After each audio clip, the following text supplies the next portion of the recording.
So మనము last క్లాస్కి కంటిన్యూషన్లో వ్యవసాయం గురించి డిస్కస్ చేస్తాం. సో ఇందులో ముఖ్యంగా మనకి ల్యాండ్ హోల్డింగ్ ప్యాటర్న్ 2015-16లో దాదాపుగా 1 హెక్టార్ ల్యాండ్ని కలిగి ఉంటే అది 2021-22 నాటికి 0.89కి పడిపోయింది. సో ల్యాండ్ ఫ్రాగ్మెంటేషన్ అంటే విచ్ఛిన్నత అనేది జరుగుతుంది. ఈ 3 పాయింట్స్ ఇంపార్టెంట్. సో మిగతావి రైతు భరోసా, గతంలో రైతు బంధు అనేటువంటి ప్రోగ్రామ్ని ఇప్పుడు రైతు భరోసా అని అంటున్నారు. దీనికి సంబంధించిన వివరాలు కూడా చూడండి, ఇక్కడ లేదు కాబట్టి మనం డిస్కస్ చేయట్లేము. తర్వాత రుణమాఫీ ప్రోగ్రామ్ కూడా ప్రభుత్వం చేస్తుంది. ముఖ్యంగా దీంట్లో గుర్తుపెట్టుకోవాల్సినవి ఈ 3 పాయింట్లు. 1 హెక్టార్ అది కాస్త 0.89 హెక్టార్కి తగ్గింది. సో ఇది ఏం చూపిస్తుంది అని అంటే తెలంగాణలో ఆన్ గోయింగ్ ల్యాండ్ ఫ్రాగ్మెంటేషన్, భూ విచ్ఛిన్నతను చూపిస్తుంది. అది క్వైట్ కామన్, ఎక్కడైనా చూడండి జనాభా పెరుగుతుంది. సో జనాభా పెరుగుతుంది కాబట్టి ల్యాండ్ ఫ్రాగ్మెంటేషన్ అనేది ఖచ్చితంగా జరుగుతూ ఉంటుంది. ల్యాండ్ అనేది మనకి లిమిటెడ్ రిసోర్స్, సో ఇది చాలా లిమిటెడ్ రిసోర్స్ కాబట్టి ఫ్రాగ్మెంటేషన్ అనేది జరుగుతుంది అనమాట. తర్వాత ఉద్యానవనానికి సంబంధించి చూస్తే ఒకటి ముఖ్యంగా ఆయిల్ పామ్ కల్టివేషన్ అనేది చేస్తున్నారు. ఓకే, సో ఈ ఆయిల్ పామ్ కల్టివేషన్ కోసము గవర్నమెంట్ కేటాయించినటువంటి బడ్జెట్ 348.81 కోట్లు, 348.81 కోట్లు. సో లక్ష్యం ఎంత ఉంది 2024-25 సంవత్సరానికి? కేర్ఫుల్గా చూడండి, 24-25 సంవత్సరానికి లక్ష్యం ఎంత అంటే 1 lakh acres, 1 లక్ష ఎకరాలని ఆయిల్ పామ్ కల్టివేషన్లో తీసుకురావాలి అనేది టార్గెట్. సో దానికోసం వీళ్ళు కేటాయించింది దాదాపు 350 కోట్ల రూపాయలు, 350 కోట్ల రూపాయలు దాదాపుగా కేటాయించినారు. సో మరి ఈ లక్ష్యం ఇట్లనే ఉందా అని అంటే పెరుగుతుంది.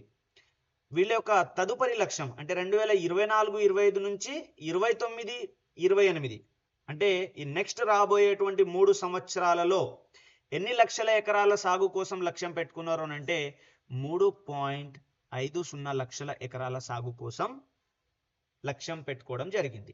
సో మరి 1 లక్ష ఎకరానికి 350 కోట్లు దాదాపుగా కేటాయిస్తే మరి అటువంటిది 3.50 అంటే 350 లక్ష ఎకరాలకి డబ్బులు కూడా పెరుగుతాయి కదా. అందుకే కేటాయించిన మొత్తం వచ్చేసి 1279 కోట్లు కేటాయించడం జరిగింది. సో దీంట్లో నుంచి ఈ 4 పాయింట్స్ నోట్ చేస్తే సరిపోతుంది.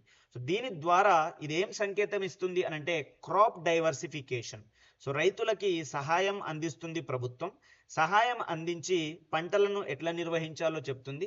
దీని ద్వారా ఏం జరుగుతుంది, దిగుబడి పెరగడము, అదేవిధంగా ఆదాయ మార్గాలు కూడా పెరగటము.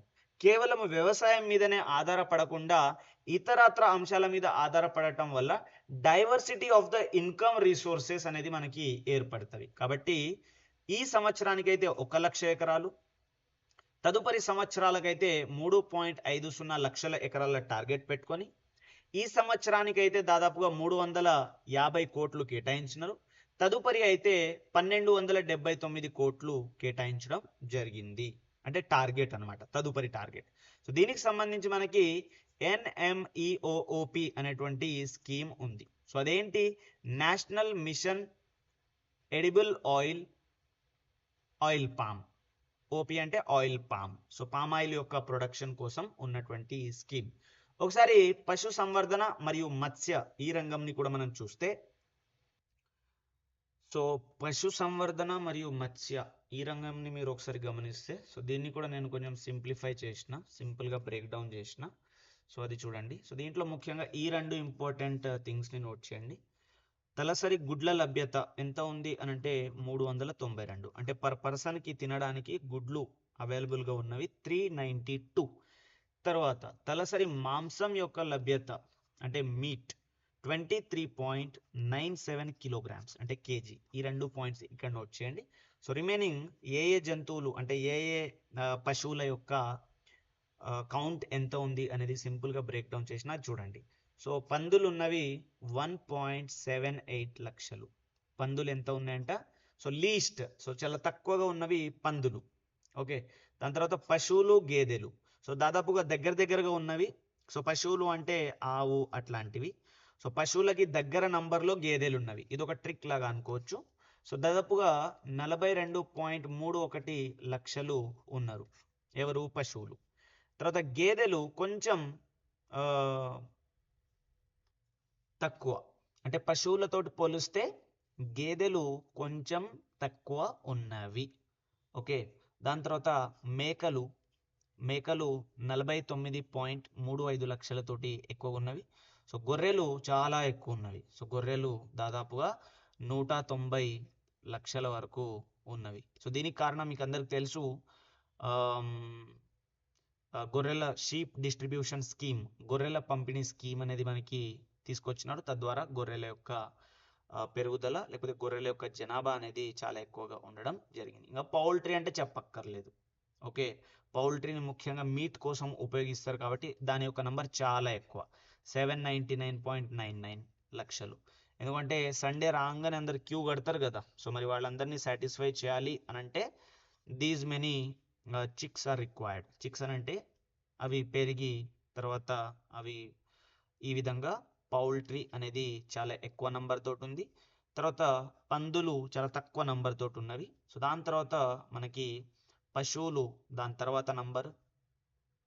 సో గేదెల కంటే కూడా ఎక్కువ పశువులు ఉన్నవి, అండ్ మేకల కంటే ఎక్కువ గొర్రెలు ఉన్నవి, అన్నిటికంటే ఎక్కువ పౌల్ట్రీ కోళ్ళు ఉన్నవి, అన్నిటికంటే ఎక్కువ కోళ్ళు, గొర్రెలు మేకల కంటే ఎక్కువ, మరియు పశువులు గేదెల కంటే ఎక్కువ. ఇంకేమైనా మనం లింక్ని చేయగలమా దీంట్లో చూడండి. సో దాదాపుగా ఇప్పుడు మేకలు గేదెల కంటే ఎక్కువ ఉన్నాయి, యాజ్ వెల్ యాజ్ పశువుల కంటే ఎక్కువ, అండ్ పందుల కంటే కూడా ఎక్కువ ఎవరు, మేకలు. అదే గొర్రెలు ఉన్నవి, గొర్రెలు ఇంకా వీటన్నిటికంటే ఎక్కువ, పైన చెప్పిన వాటన్నిటికంటే ఎక్కువ ఇవి. దాని తర్వాత పౌల్ట్రీ అన్నిటికంటే ఎక్కువ. ఇన్ కేస్ క్రొనాలజికల్ ఆర్డర్లో అడిగినా కూడా ఒకటి పందులు, దాని తర్వాత ఇది గ్రేటర్ దెన్ సింబల్, ఇది లెస్ దెన్. ఓకే, సో పందులు లెస్ దెన్ గేదెలు అంటే బఫెలో, బి అని రాస్తున్నా. దాని తర్వాత ఇవి లెస్ దెన్ క్యాటిల్ పశువులు, సి అని రాస్తున్నా. ఇవి లెస్ దెన్ మేకలు అంటే గోట్, జి అని రాస్తున్నా. ఇవి లెస్ దెన్ గొర్రెలు, షీప్, ఎస్ అని రాస్తున్నా. ఇవి లెస్ దెన్ పౌల్ట్రీ, పి అని రాస్తున్నా. ఓకే, సో ఈ విధంగా ఇన్ కేస్ క్రొనాలజికల్ ఆర్డర్లో అమర్చమని చెప్పినా కూడా ఇట్లా రాయొచ్చు. సో ఈ కోడ్ని మీరు సింపుల్గా గుర్తుపెట్టుకునే ప్రయత్నం చేయండి. ఓకే, సో ఇది షీప్, ఇది మనకి ఉన్నటువంటి యానిమల్ హస్బెండరీకి సంబంధించింది. సో గుడ్ల యొక్క లభ్యత ఎంత అన్నారు, ఒకటి 392. రెండో పాయింట్ మీట్ యొక్క లభ్యత 23.97 కిలోగ్రామ్స్. ఓకే, సో ఈ రెండు పాయింట్స్ని కూడా మీరు నోట్ చేయాలి. మన దగ్గర పర్యావరణం మరియు అడవికి సంబంధించి చాలా శ్రద్ధ తీసుకున్నారు. అందరికీ తెలుసు తెలంగాణకు హరితహారం TKHH అనే ప్రోగ్రామ్ స్టార్ట్ చేయడం వల్ల అడవుల యొక్క విస్తీర్ణం 24% నుంచి 33% పెంచడం లక్ష్యం. 24 నుంచి 33% పెంచడం లక్ష్యం. సో ఇది తెలంగాణ యొక్క ప్రాంతం అనుకుంటే దీంట్లో ప్రస్తుతం అడవులు 24% ఉన్నవి. సో దీన్ని కాస్త 33% పెంచాలి అనేది లక్ష్యం. సో దానికోసం వచ్చిందే తెలంగాణకు హరితహారం. సో ఈ తెలంగాణకు హరితహారం కాస్త వన మహోత్సవం అనేటువంటి స్కీమ్గా మారింది. ఓకే, వన మహోత్సవం అనేటువంటి స్కీమ్గా మారింది. ఇప్పుడు 2024-25 సంవత్సరానికి ప్రభుత్వం కొన్ని లక్ష్యాలు పెట్టుకుంది, అండ్ కొన్ని డిపార్ట్మెంట్స్కి ఇంత మొత్తంలో మొక్కలు నాటాలి అనేటువంటి ఒక టార్గెట్ని ఇచ్చింది. ఏ డిపార్ట్మెంట్కి ఎంత టార్గెట్ ఇచ్చింది అనేది ఒకసారి చూస్తే, పురపాలక మరియు పట్టణాభివృద్ధి శాఖకి 1000 lakh అనంటే దాదాపు 10 లక్షల మొక్కలు నాటాలి అనేది టార్గెట్. సో 1000 lakh అనంటే దాదాపు 10 లక్షల మొక్కలు నాటాల్సింది అని టార్గెట్ ఎవరికి ఇచ్చింది అనంటే పురపాలక మరియు పట్టణాభివృద్ధి శాఖకి ఇచ్చింది. సో దాని తర్వాత గ్రామీణాభివృద్ధి శాఖకి 637 లక్షల మొక్కలు నాటాలి అని, అటవీ శాఖకి 134 లక్షల మొక్కలు నాటాలి అని చెప్పేసి, 134 లక్షల మొక్కలు నాటాలి అని చెప్పేసి దీని టార్గెట్ ఇచ్చినారు. సో టోటల్ టార్గెట్ వచ్చేసి దాదాపు 20 lakh 20 లక్షల మొక్కలు నాటాలి. ఇక్కడ థౌజండ్స్లో ఇచ్చినాడు, actually it is American numbers. So ఈ సిస్టమ్ అమెరికాలో ఫాలో అవుతారు, బట్ మన దగ్గర ఇచ్చినారు. బట్ సమ్హౌ మొత్తం టార్గెట్ ఎంత అంటే 20 లక్షల మొక్కలు నాటాలి అనేది టార్గెట్. సో 2002 లక్షలు.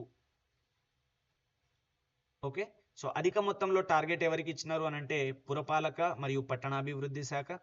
సో దాని తర్వాత అధికంగా టార్గెట్ ఎవరికి ఇచ్చినారు అంటే గ్రామీణాభివృద్ధి శాఖ. దాని తర్వాత అధికంగా టార్గెట్ ఇచ్చినది మనకి అటవీ శాఖ. యాక్చువల్గా అడవులకు సంబంధించిన శాఖకే చాలా తక్కువ టార్గెట్ ఇచ్చినారు చూడండి. ఓకే, సో కాబట్టి జస్ట్ ఇది ఒక ట్రిక్ మీరు రిమెంబర్ చేసుకోవడానికి, ఇన్ కేస్ కన్ఫ్యూజ్ కూడా అవుతారు అనమాట. అటవీ శాఖ అని ఒకవేళ ఆప్షన్లో ఇస్తే ఓకే అడవులు కాబట్టి అటవీ శాఖకి ఎక్కువ రెస్పాన్సిబిలిటీ ఉంటుంది అని అనుకుంటారు, కానీ పురపాలక మరియు పట్టణాభివృద్ధి శాఖ వాళ్ళకి అధికంగా టార్గెట్ ఇవ్వడం, దాని తర్వాత గ్రామీణాభివృద్ధి శాఖకి టార్గెట్ ఇవ్వటం, ఆ తదుపరి అటవీ శాఖకి టార్గెట్ ఇవ్వటం అనేది జరిగింది. సో దీంట్లో సామాజిక మౌలిక సదుపాయాల్లో స్పెసిఫిక్గా ఏం చెప్పలేదు, కేవలం ప్రభుత్వం ఎస్సీ ఎస్టీలు మరియు బీసీల యొక్క మరియు తదుపరి అల్పసంఖ్యాక వర్గాల యొక్క సంక్షేమానికి వారి యొక్క ఆరోగ్యం, విద్య, పట్టణ మరియు గ్రామీణ ప్రాంతాల సమతుల్య అభివృద్ధి కోసం ప్రాధాన్యత ఇస్తుంది అనేటువంటి జనరల్ పాయింట్స్ని దీంట్లో చెప్పడం జరిగింది. సో దాని తర్వాత సంక్షేమంలో షెడ్యూల్డ్ కులాలు మరియు షెడ్యూల్డ్ తెగలకు సంబంధించి ఒక ప్రత్యేకమైనటువంటి చట్టం 2017లో తీసుకురావటం జరిగింది. సో ఆ చట్టం యొక్క ఉపయోగం ఏంటి, అది ఎట్లా పనిచేస్తుంది అనేది నేను మీకు ఇక్కడ వివరిస్తా చూడండి. సాధారణంగా ప్రభుత్వం ఏం చేస్తుంది అని అంటే బడ్జెట్ కోసం డిమాండ్స్ ఫర్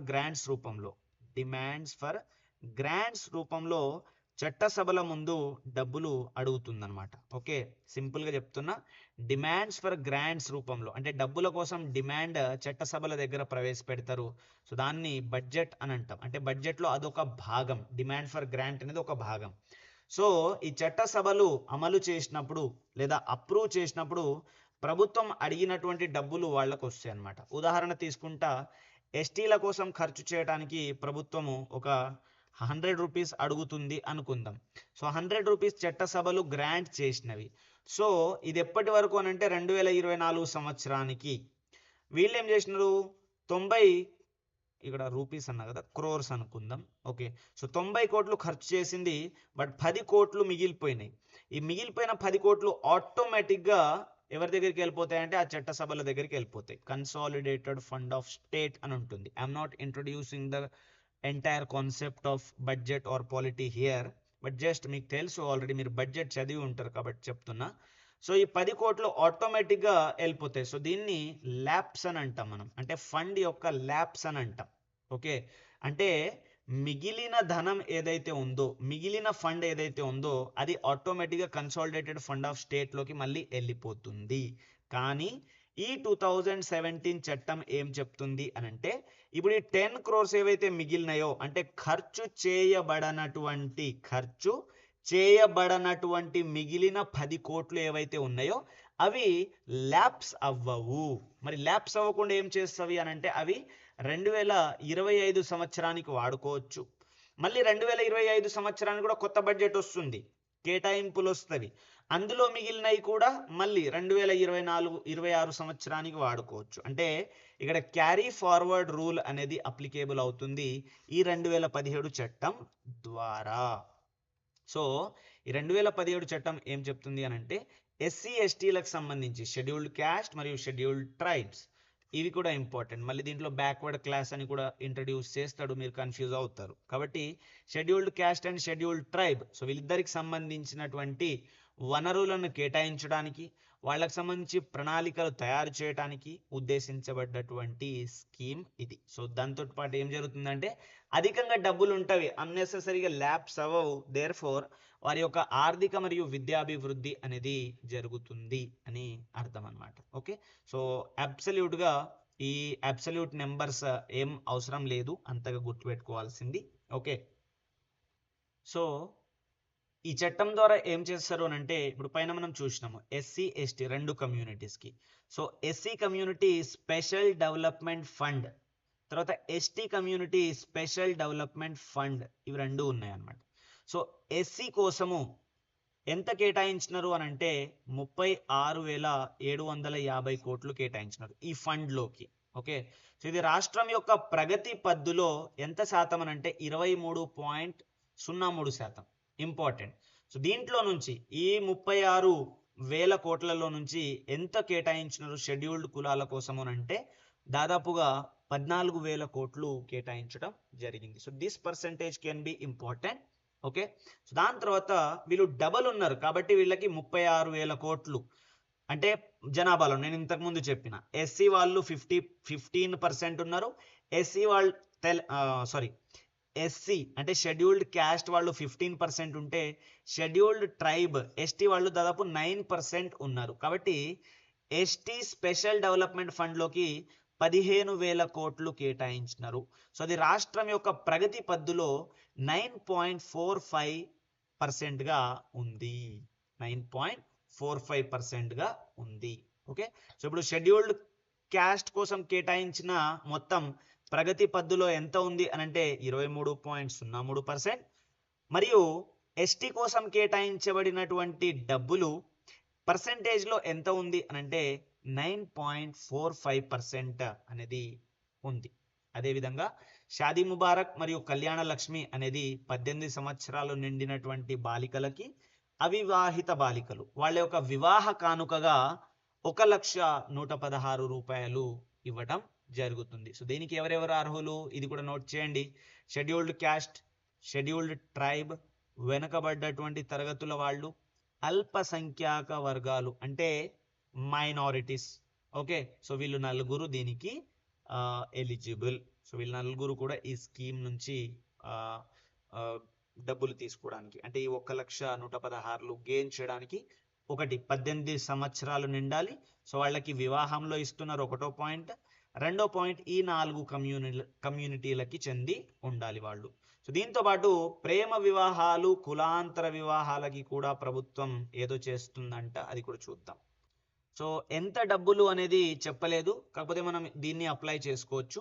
కులాంతర వివాహాలు మరియు అంటే ఇంటర్ క్యాస్ట్ మ్యారేజెస్. సో దాంట్లో ప్రేమ వివాహాలు ఇంటర్ క్యాస్ట్ ఉండొచ్చు, మేబీ ఇంట్రా క్యాస్ట్ ఉండవచ్చు. సో వాటి కోసం కూడా ఈ స్కీమ్ని ఎక్స్పాండ్ చేసినారు. అంటే మేబీ వీళ్ళకు కూడా ఇంతే అమౌంట్ అనేది వస్తుంది. గతంలో 2 లక్షలు ఉండే అనమాట ప్రేమ వివాహాలకి, కులాంతర వివాహాలకి 2 లక్షలు ఉండే. కానీ ఇప్పుడు ఇదే స్కీమ్ని వాళ్ళకి ఎక్స్పాండ్ చేసినారు. అనగా ఇప్పుడు వీళ్ళు కూడా 1,116 రూపాయలు తీసుకోవడానికి అర్హులు. ప్రేమ వివాహాలు చేసుకుంటున్న వాళ్ళు, ఇంక్లూడింగ్ కులాంతర వివాహాలు ఎవరైనా కూడా. సో దీంట్లో అధికంగా ఎవరు బెనిఫిట్ పొందుతున్నారు అనేది ఒకసారి మనం చూస్తే, ఎందుకంటే జనాభా పరంగా కూడా ఎవరు ఎక్కువ ఉన్నారు, ఈ విధంగా కూడా మనం అనలైజ్ చేసేటువంటి ప్రయత్నం చూద్దాం. సో 2023-24 ఆర్థిక సంవత్సరంలో దాదాపుగా 23,000 మంది షెడ్యూల్డ్ కులాల కుమార్తెలకు ఇంత మొత్తంలో కేటాయించినారు. షెడ్యూల్డ్ తెగల 17,000. సో ముఖ్యంగా మనకి షెడ్యూల్డ్ క్యాస్ట్ వాళ్ళు 23,000 అంటే 23K అని రాస్తున్నా. షెడ్యూల్డ్ ట్రైబ్ వాళ్ళు 17K అని రాస్తున్నా. సో దాని తర్వాత వెనకబడినటువంటి కులాల వారు ఎంత అనంటే 83K అని రాస్తున్నా నేను, అంటే బీసీ వర్గాలు. సో బీసీ వర్గాలకి 83K అని రాస్తున్నా. ఆ తదుపరి అల్పసంఖ్యాకులు అంటే మైనారిటీస్. సో మైనారిటీ వాళ్ళు ఎంత అంటే 41K. సో 41K మైనారిటీ వర్గాలకి ఇచ్చినారు. సో దీని ప్రకారం చూసుకుంటే మనకు బీసీ వాళ్ళు greater than minorities, greater than SC, greater than ST.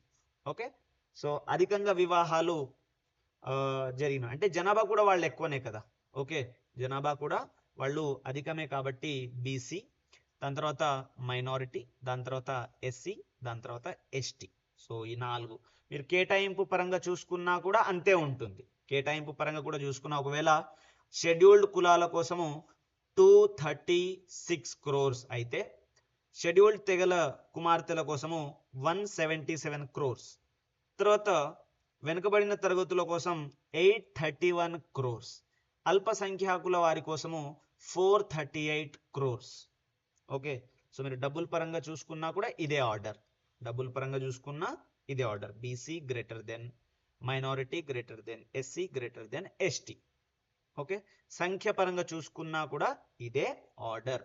కాబట్టి ఈ పాయింట్ని కూడా మీరు ఈ విధంగా నోట్ చేసుకోండి. అండ్ దీన్ని కూడా నోట్ చేసుకోవాల్సిన అవసరం ఉంది. గతంలో 2 లక్షలు ఇచ్చేవాళ్ళు, కానీ ఇప్పుడు 1,16,000 రూపీస్కి దీన్ని తగ్గించి, సో వీళ్ళకు కూడా కళ్యాణ లక్ష్మి పథకం షాదీ ముబారక్ వీళ్ళకు కూడా అప్లికేబుల్ అయ్యేలాగా చేసినారు అన్నమాట. సో విద్య మరియు నైపుణ్యం విషయంలో చూస్తే ప్రభుత్వము ప్రతి మండలంలో ఒక అంతర్జాతీయ పాఠశాలను ఏర్పాటు చేసేటువంటి ప్లానింగ్లో ఉంది. ఇది ఒక పాయింట్ని నోట్ చేయాలి. ఓకే, సో దీని యొక్క ముఖ్య ఉద్దేశం ఏంటి అని అంటే, మధ్య తరగతికి చెందినటువంటి విద్యార్థులు ఎవరైతే ఉన్నారో సో వాళ్ళ యొక్క బెనిఫిట్ కోసము వీళ్ళు తీసుకొస్తున్నారు. అది ఒక పాయింట్. రెండోది, ఒక స్కిల్ యూనివర్సిటీ, అంటే నైపుణ్యాల యొక్క అభివృద్ధి కోసం ఒక స్కిల్ యూనివర్సిటీని ఏర్పాటు చేసేటువంటి ప్లాన్ గచ్చిబౌలిలోని ఇంజనీరింగ్ స్టాఫ్ కాలేజీలో ప్రభుత్వం ఏర్పాటు చేస్తుంది. దీంట్లో నుంచి ఈ 4 పాయింట్స్ని మీరు నోట్ చేస్తే సరిపోతుంది. ఇవన్నీ కూడా జనరల్ థింగ్స్. సో ఏమంటున్నారు అంటే, ప్రభుత్వం యొక్క విద్యా సంస్కరణల అమల్లో భాగంగా ఈ కొన్ని పనులు చేస్తుంది అని చెప్పుకుంటూ వస్తున్నారు. సో దాంట్లో భాగంగా ఒకటి, ఇంటర్నేషనల్ స్కూల్, ఒక అంతర్జాతీయ పాఠశాల ఎట్ ఎవ్రీ మండల్, సో ప్రతి ఒక్క మండల్లో. సో ఇది మిడిల్ క్లాస్ ఫ్యామిలీస్కి సంబంధించినటువంటి విద్యార్థుల యొక్క అభివృద్ధి కోసం ఈ టార్గెట్. దాని తర్వాత ఎక్కడ ఒక స్కిల్ యూనివర్సిటీని ఏర్పాటు చేయాలి అనుకుంటున్నారు అని అంటే, engineering staff college. So engineering staff college ఎక్కడ ఉంది? గచ్చిబౌలిలో ఉంది. దాని తర్వాత ఆరోగ్యం మరియు శ్రేయస్సు సంబంధించినటువంటి వివరాల్లో రాజీవ్ ఆరోగ్యశ్రీ అనేటువంటి పథకం చాలా ఇంపార్టెంట్. సో దాంట్లో వెనుకబడిన వర్గాల వాళ్ళకి దాదాపుగా 5 లక్షలు ఇస్తుండే అనమాట వైద్య సేవ ఉచితంగా. 5 లక్షలు ఇస్తుండే, కానీ ఇప్పుడు అది పెంచి 10 lakhsగా, అంటే 5 lakhs నుంచి 10 లక్షలు దీని యొక్క కవరేజ్ని పెంచినారు. ఓకే, సో దీంట్లో మొత్తం 32 ప్రత్యేక వైద్య సేవలు ఉన్నవి అనేటువంటి ఒక పాయింట్ని మీరు నోట్ చేయవచ్చు. సో ప్రైవేట్ ఆసుపత్రుల్లో కూడా ఇది ఎలిజిబుల్. ఈ స్కీమ్ ప్రకారం మనం బెనిఫిట్ని పొందవచ్చు. ప్రభుత్వ ఆసుపత్రిలో కూడా ఈ స్కీమ్ ప్రకారం మనము బెనిఫిట్ని పొందవచ్చు. ఓకే, నెక్స్ట్ వస్తున్నటువంటి సెక్షన్ ఇది little bit more important. So ఇది కూడా ఒకసారి చూద్దాం. స్త్రీలు మరియు పిల్లల సంక్షేమం. సో ఈ స్త్రీలు మరియు పిల్లల సంక్షేమంలో భాగంగా సమగ్ర శిశు అభివృద్ధి పథకం అనేది ఒక ఇంపార్టెంట్ పథకం. సో దీన్ని మనము అంగన్వాడీ కేంద్రాల సేవా ప్రాజెక్ట్ అని కూడా పిలుస్తాం. సో మొత్తం 33 జిల్లాల్లో ఇది వర్క్ అవుతుంది. సో ఎన్ని ప్రాజెక్టులు టేకప్ చేసింది ఈ ఐసిడిఎస్ అని అంటే, మొత్తం 149 ప్రాజెక్టులు టేకప్ చేసింది. ఓకే, సో ఈ 149 ప్రాజెక్టులలో అధికంగా ఉన్నటువంటి ప్రాజెక్టులు 99 గ్రామీణ ప్రాంతాలలో. ఓకే, సో గ్రామీణ ప్రాంతాలలో ఉండేటువంటి స్త్రీలు మరియు శిశువులు, వీళ్ళకి వైద్య సదుపాయాలు, పోషణకు సంబంధించిన వివరాలు, పోషణ ఇవి సరిగా దొరకవు కాబట్టి అధికంగా గ్రామీణ ప్రాంతాలలో 99 ప్రాజెక్టులు టేకప్ చేసినారు. పట్టణ ప్రాంతాలలో 25 ప్రాజెక్టులు టేకప్ చేసినారు. ముఖ్యంగా గిరిజన ప్రాంతాల్లో 25 ప్రాజెక్టులు టేకప్ చేయటం జరిగింది. సో మొత్తం 149 ప్రాజెక్టులలో ఎన్ని అంగన్వాడీ కేంద్రాలు పనిచేస్తున్నవి అని అంటే 35,700 అంగన్వాడీ కేంద్రాలు పనిచేస్తున్నాయి. ఓకే, సో అంగన్వాడీ కేంద్రాలు ఎన్ని అంటే 35,700 అంగన్వాడీ కేంద్రాలు. సో ఈ అంగన్వాడీ కేంద్రాలన్నీ కూడా సమగ్ర శిశు అభివృద్ధి పథకం చేపట్టినటువంటి ప్రాజెక్టులు ఏవైతే ఉన్నాయో ఆ ప్రాజెక్టుల కింద, అంటే ఈ సమగ్ర శిశు అభివృద్ధి పథకం అంటే ఏంటి? ఆ శిశువు యొక్క అభివృద్ధి. ఓకే, సో దీనికోసం అంగన్వాడీ కేంద్రాలు వర్క్ చేస్తాయి. పాలు, గుడ్లు, తర్వాత పిండి అవి ఇవ్వటం మీకు అందరికీ తెలిసింది. సో 35,700 అంగన్వాడీ కేంద్రాలు పనిచేస్తున్నవి 149 సమగ్ర శిశు అభివృద్ధి పథకం ప్రాజెక్టులు కింద. సో 149 ప్రాజెక్టులు ఉంటే సో ఆ ప్రాజెక్టులను అమలు చేయడానికి ఇన్ని కేంద్రాలు ఉన్నవి. గిరిజన ప్రాంతాల్లో 25, పట్టణ ప్రాంతాల్లో 25, గ్రామీణ ప్రాంతాల్లో 99 ప్రాజెక్టులు ఉన్నవి అని చెప్పేసి మీరు దీన్ని నోట్ చేయాలి. సో దీంట్లో ఏమేం జరుగుతుంది అంటే, ఒకటి, ప్రాథమిక విద్యకు వెళ్లే ముందే బాల్య విద్య అనేది నేర్పిస్తారు. ఈ ఐసిడిఎస్ కింద ఏం నేర్పిస్తారు? ఒకటి బాల్య విద్య. రెండోది వాళ్ళకి పోషణ, మరియు పోషణ ద్వారా ఏమొస్తుంది, ఆరోగ్య సంరక్షణ. సో దీనికోసం ఈ కేంద్రాలు, తద్వారా రాష్ట్రంలోని మహిళలు మరియు పిల్లలు సమగ్ర అభివృద్ధిని సాధించడానికి దోహదపడుతుంది. ఐసిడిఎస్ అనేటువంటి పథకము మహిళల అభివృద్ధి కోసం పనిచేస్తుంది, యాజ్ వెల్ యాజ్ పిల్లల అభివృద్ధి కోసం కూడా పనిచేస్తుంది. అంటే మీరు గమనించాల్సినటువంటి విషయము, పిల్లలు శక్తితోటి మంచి పోషకాహారంతో, అంటే పోషకాహార లోపం లేకుండా పుట్టాలి అని అంటే ఫస్ట్ ప్రెగ్నెంట్ ఉన్నటువంటి మహిళల మీద ఫోకస్ చేయాలి. ఓకే, సో మనకి పద్మశ్రీ డాక్టర్ బిఎం హెగ్డే కూడా చెప్తారనమాట. ఏమని చెప్తారు అని అంటే, ఎప్పుడైతే ఒక మహిళ తన మెన్స్ట్రుయేషన్ స్టాప్ అవుతుందో, అనగా తను గర్భం ఎప్పుడైతే ధరిస్తుందో, start focusing on her health. So తన మీద ఫోకస్ చేస్తే మనకున్నటువంటి ఆరోగ్య సమస్యల్లో చాలా సమస్యల్ని దూరం చేయవచ్చు అని అతను చెప్తారనమాట. సో ఆ విధంగా మనకి ఐసిడిఎస్ స్కీమ్ అనేది సమగ్ర శిశు అభివృద్ధి పథకంగా అంగన్వాడీ కేంద్రాలు, సేవా కేంద్రాలుగా ఉండి ఇది పనిచేస్తుంది అనమాట. ఓకే, తదుపరి పంచాయత్ రాజ్ వ్యవస్థ మరియు గ్రామీణ అభివృద్ధి. సో దీంట్లో చేయూత పెన్షన్ గురించి ఇచ్చినారు, మీకు అందరికి తెలిసిందే. కాకపోతే కొంచెం నోట్ చేయండి ఎవరెవరికి ఇస్తున్నారు అనేది. ఒకటి వికలాంగులు, వితంతువులు, హెచ్ఐవి ఎయిడ్స్ వ్యాధిగ్రస్తులు, ఫైలేరియా తోటి బాధపడుతున్నటువంటి వ్యాధిగ్రస్తులు, మరియు బోధకాలు ఉన్నటువంటి వాళ్ళు, నేత కార్మికులు, కల్లుగీత కార్మికులు, తర్వాత బీడీ కార్మికులు, ఒంటరి మహిళలు, డయాలసిస్ చేయించుకుంటున్నటువంటి రోగులు. ఎందుకంటే రేపు పెన్షన్ స్కీమ్ ఇచ్చేసి ఈ కింది వానిలో ఎవరు ఈ స్కీమ్కి అర్హులు ఉన్నారు, లేకపోతే ఎవరు ఈ స్కీమ్లో అర్హులు కారు అనేటువంటిది ఇచ్చేసి ఏదైనా చెప్పవచ్చు అనమాట, అడగవచ్చు ఈ విధంగా. కాబట్టి వీటిని కూడా గుర్తుపెట్టుకోండి. సో దాదాపు 43 లక్షల మంది లబ్ధిదారులు ఉన్నారు. మన దగ్గర మొత్తం జనాభా 3.50 లక్షలు, అంటే దాదాపు 50 లక్షల జనాభా, అంటే 43 లక్షల జనాభా పెన్షన్ స్కీమ్ మీద ఆధారపడుతున్నారు అనేటువంటి పాయింట్ మీరు నోట్ చేయాలి. సో ఒకవేళ మనము ఎంత పంపిణీ చేస్తున్నారు అని అంటే 5,774 కోట్ల రూపాయలని పంపిణీ చేస్తున్నారు అనేటువంటి పాయింట్ మీరు నోట్ చేయవచ్చు. ఓకే, పురపాలక మరియు పట్టణాభివృద్ధిలో భాగంగా కొన్ని వివరాలు ఇచ్చినారు. హైదరాబాద్లో ఉస్మాన్ సాగర్, హిమాయత్ సాగర్ వంటి సరస్సులు, సహజ సరస్సులు ఉన్నవి అని చెప్పేసి. సో మూసీ రివర్కి సంబంధించి మూసీ రివర్ యొక్క విస్తీర్ణం ఎంత అంటే 55 కిలోమీటర్లు. ఇది ఒకటి నోట్ చేయండి. ఎందుకనంటే ఇప్పుడు హైడ్రా చాలా కాంట్రవర్సీ, యాజ్ వెల్ యాజ్ అది వర్క్ ఇన్ ప్రోగ్రెస్లో ఉన్నటువంటి ప్రాజెక్ట్ కాబట్టి 55 కిలోమీటర్లు విస్తరించి మూసీ నది ఉంది అనే ఒక పాయింట్ని మీరు నోట్ చేయండి. ఇంకా రిమైనింగ్ అన్ని కూడా జనరల్ పాయింట్స్ ఇచ్చినాడు. సో ఈ మూసీ రివర్ ఫ్రంట్ అభివృద్ధి, అంటే మూసీ రివర్ని డెవలప్ చేయడానికి 1,000 crore రూపీస్ 2024 మరియు 25కి కేటాయించడం జరిగింది. సో ఈ రెండు థింగ్స్ని మీరు దీంట్లో నుంచి నోట్ చేయవచ్చు. ఇంకా చార్మినార్ మరియు కుతుబ్ షాహీ సమాధులు వంటి కొన్ని ప్రాజెక్టులని అనుసంధానం చేయటము, ఇటువంటి ప్రాజెక్ట్స్ అని these are general things, you can just read out, అర్థమవుతుంది. ఓకే, సో దాని తర్వాత ఆర్థిక మౌలిక సదుపాయాలు. ఇక్కడ మీరు గమనిస్తే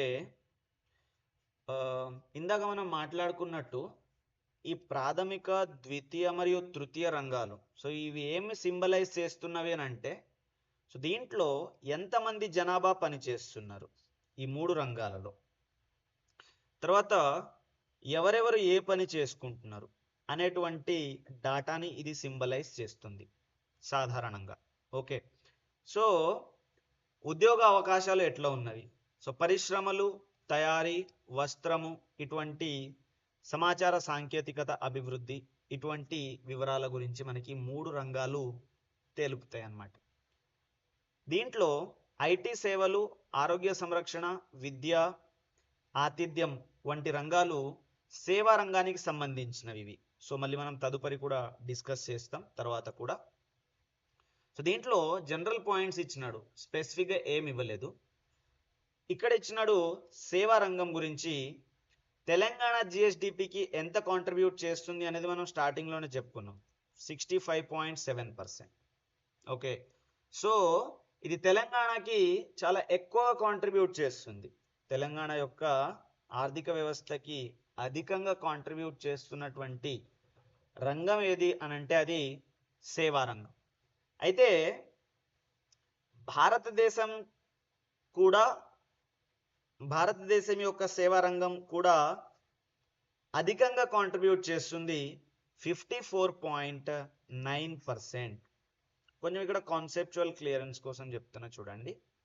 ఏంటి అని అంటే ఏదైనా ఒక ప్రదేశం యొక్క ఆర్థిక వ్యవస్థని మనం కంపేర్ చేస్తాం. ఇప్పుడు తెలంగాణ ఆర్థిక వ్యవస్థని చదువుతున్నాం కాబట్టి ప్రైమరీ, సెకండరీ, టెర్షరీ సెక్టర్ అనుకొని చదివినాము. అదే పూర్తి భారతదేశం యొక్క ఇండియన్ ఎకానమీ ఆర్థిక వ్యవస్థను చదవాలంటే దాన్ని కూడా ప్రైమరీ, సెకండరీ, టెర్షరీ సెక్టర్ అనుకొని చదువుతాం. సో ఏ విధంగా అయితే ఇందాక మనం తెలంగాణవి ప్రైమరీ, సెకండరీ, టెర్షరీ సెక్టార్స్ కలిసి సో ఇంత మొత్తంలో కాంట్రిబ్యూట్ చేస్తున్నవి అని మనం ఏ విధంగా అయితే చెప్పుకున్నామో, ఓకే, సో ప్రాథమిక రంగం, ద్వితీయ రంగం, తృతీయ రంగం, అదే మాదిరిగా ఇండియాలో కూడా ఇండియన్ ఎకానమీ చదివినప్పుడు కూడా ప్రాథమిక రంగం, ద్వితీయ రంగం, తృతీయ రంగం ఎంత కాంట్రిబ్యూట్ చేస్తుంది అనేది చదువుతాం. సో ఇప్పుడు తృతీయ రంగం ఎంత కాంట్రిబ్యూట్ చేస్తుంది ఇండియాకి సంబంధించి అని అంటే అది 54.9% కాంట్రిబ్యూట్ చేస్తుంది. 54.9% కాంట్రిబ్యూట్ చేస్తుంది. అదే తెలంగాణ యొక్క సేవల రంగం చూస్తే 65.7% కాంట్రిబ్యూట్ చేస్తుంది. సో ఇక్కడ రెండు ఆర్థిక వ్యవస్థల మధ్యన పోలిక చేసినాడు. ఒకటి పూర్తి భారతదేశం యొక్క ఆర్థిక వ్యవస్థ, రెండోది స్టేట్ యొక్క ఆర్థిక వ్యవస్థ. సో దేశం యొక్క ఆర్థిక వ్యవస్థతో పోల్చినప్పుడు దేశం యొక్క ఆర్థిక వ్యవస్థ యొక్క మూడో రంగము, రాష్ట్రం యొక్క ఆర్థిక వ్యవస్థ యొక్క మూడో రంగంని పోల్చినప్పుడు టెర్షరీ సెక్టార్ 3 పైన 0 పెడుతున్నా అంటే టెర్షరీ అని అర్థం. సో ఎవరు అధికంగా ఉన్నారు? తెలంగాణ యొక్క సేవల రంగం అధికంగా ఉంది అనేటువంటి విషయాన్ని మీరు ఇక్కడ నోట్ చేయాల్సినటువంటి అవసరం ఉంది. సో సేవా రంగంలో మళ్ళీ మనము ముందర కూడా చూస్తాం. ముఖ్యంగా ఉన్నటువంటి రంగాలు ఏంటివి ఉపరంగాలు అనంటే సాంకేతికత మరియు సమాచారం, ఆరోగ్య సంరక్షణ, విద్య మరియు ఆర్థిక సేవలు. సో ఇవి అతి ముఖ్యంగా ఉన్నాయన్నమాట. సో కంక్లూజన్ పాయింట్ జనరల్గా మనం మాట్లాడుకోవాలి అంటే అధికంగా ఆర్థిక వ్యవస్థకి కాంట్రిబ్యూట్ చేస్తున్నటువంటి రంగం సేవా రంగం. సో అది రాష్ట్రం సంబంధించిన ఆర్థిక వ్యవస్థ అయినా కానివ్వండి, లేదా దేశం సంబంధించినటువంటి ఆర్థిక వ్యవస్థ కానివ్వండి, లేదా ప్రపంచం సంబంధించినటువంటి ఆర్థిక వ్యవస్థ కానివ్వండి, సేవా రంగం అనేది అధికంగా ఆర్థిక వ్యవస్థకు కాంట్రిబ్యూట్ చేయటం అనేది జరుగుతుంది. ఓకే, అంటే మోర్ దెన్ 50%, కానీ తక్కువ అయితే కాదు. సో దీంట్లో మీరు నోట్ చేయాల్సింది ఇండియా యొక్క ఆర్థిక వ్యవస్థ ఎంత, తెలంగాణ యొక్క ఆర్థిక వ్యవస్థ ఎంత. సో దాంట్లో సేవా రంగం యొక్క కాంట్రిబ్యూషన్ ఎంత అనేది చూసుకుంటే 54.9% ఇండియాది, 65.7% తెలంగాణది సేవా రంగం ఉంది అనేటువంటి పాయింట్ని మీరు డిఫరెన్షియేట్ చేయాలి. తర్వాత ఇంధన రంగం. సో ఈ ఇంధన రంగం గురించి మనము నెక్స్ట్ క్లాస్లో కంటిన్యూ చేద్దాం.